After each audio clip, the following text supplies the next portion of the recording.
Hi, I'm Lei from Rewind. Nice to meet you. I think like a lot of other people in high school, I was exposed to K-pop and I always enjoyed listening to it. I particularly really like B2B.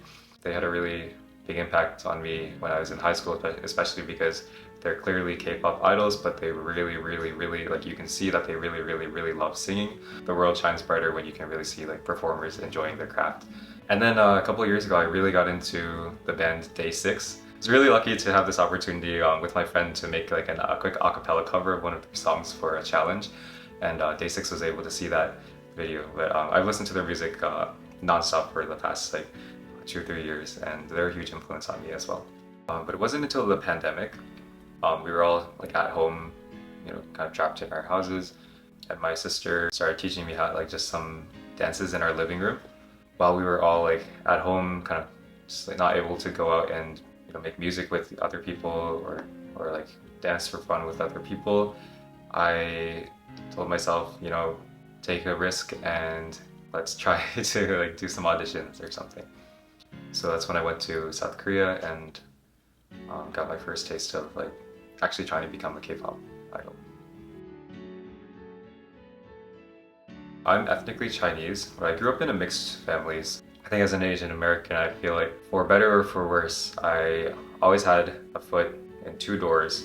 As a musician or someone who wants to pursue music, sometimes that made it a little difficult because maybe parents or other peers, they might tell you like, oh, you can't have a career in music, you should focus on other things. And I did focus on other things for the majority of my life. At that time, I had come back from Korea. I was kind of like, what the heck, one last audition, and I sent in a video. It was not what you typically expect to see from like a casting, but it was really welcoming, and I got very good vibes from people behind the screen. And when I heard about what this project like is, I think it just gave me a lot of like peace of mind compared to like sometimes like in auditions, sometimes you're just really stressed and you're kind of like, if I even do this, like if I do get this chance, will I like enjoy doing it, or is this right for me? And I think hearing about what Aleo had planned and what Rewind as a project is about, I think it made me feel a lot easier about like going through with it. And I'm really grateful that I got the opportunity.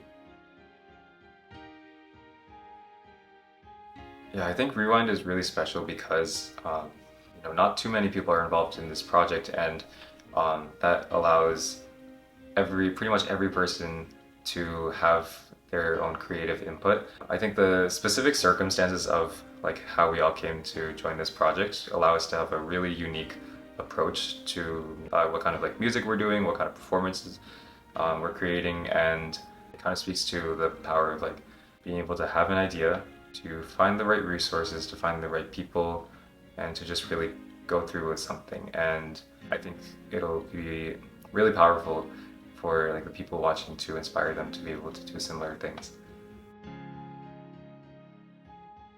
Yeah, I think growing up with the lower voice range, or so like I was always frustrated that I couldn't sing like along to the radio. That was one of the reasons I really love doing a cappella, because every voice part is needed. It was the same reason I wanted to try my hand at K-pop because whether you have a low voice or a high voice or a raspy voice or a clean voice, every group has like different colors and different charms. I'd always been doing a lot of music in my life. It's a big part of my identity, but as someone who has a lower voice in the mainstream music industry, there's no place for me. And then when I ultimately got to Korea, I felt a little bit validated. Like people said that I was like good at singing, but it's burdening to be so close to something that you want to achieve, but be so far and kind of know why you're not making it. After I got back from Korea, I was kind of thinking like, okay, well, time to put that dream behind me. While I was finishing up school, I was able to get the opportunity to continue like to do songwriting on a more consistent basis. It's something I'm still really grateful for. Every once in a while, I watch like an idol stage, and inside my brain is just going like haywire. Like I still want to perform. Like as much as I love writing for other people, I do want to be on the stage at least once. I think I've put myself in a pretty good place right now, and one of those good places is right here with Rewind. Stretch more. You know, like I used to play tennis competitively and when I went to the PT, doctor was like, yo, you have the body of a 50-year-old man. I should have taken care of my body more, so I tell my 16-year-old self to eat more vegetables, stretch more, and I think stress a little bit less. I think when you're in high school, you feel like the expectations are higher. You know, in every stage of life, you feel like you have high expectations, but they're like different expectations. As a high schooler, you're always hearing like what to do from other people.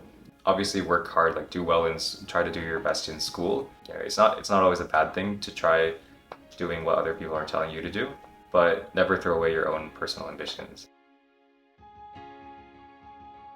To not have to have given me the same advice I just gave to my 16-year-old self, I want my 30-year-old self to be really satisfied with what I was working toward right now. You know, you can't do everything. You can't put 120% in at every moment. I'll be happy as long as my 30-year-old self can look back on these times fondly. Thank you so much for watching and supporting Rewind. Bye!